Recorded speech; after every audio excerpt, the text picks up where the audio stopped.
ବାସ୍ନା ବହି ଯାଉଛି। ଏ ବୋଉ ହଁ ହଁ ମାଉସୀ କଣ ହେଲା କୁହ। ଏ ବୋହୁ ଆଜି କଣ ବନାଉଛୁ? ଖାଲି ବାସ୍ନା ବହି ଯାଉଛି। ଚିକେନ ପକୋଡା କରୁଛି। ଚିକେନ ପକୋଡା ମତେ 10ଟା ଦେଇଦବୁ। ହଁ 10ଟା ଦେଇଦେବି। ମୋଟରୁ 8ଟା ହେଇଛି ତମକୁ ଖାଲି 10ଟା ଦେଇ ଦଉଛି। ବେଶୀ ଚିକେନ ପକୋଡା ଖାଉଛନ୍ତି। ତୁ ଗୋଟେ କାମ କର, ମତେ ସବୁ ଦେଇଦେ, ତୁ ଗନ୍ଧ ଖା। ମତେ ସବୁ ଦେଇଦେ, ତୁ ଗନ୍ଧ ଖା। ହଉ ହଉ ଯାଅ ବସ କରିକି ଦେବି। ଜଲ୍ଦି କଣ କରୁଛୁ କିଚେନରେ?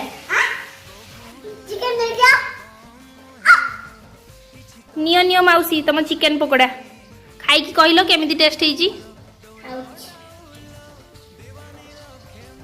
ବଢିଆ ହେଇଛି ବୋଉ।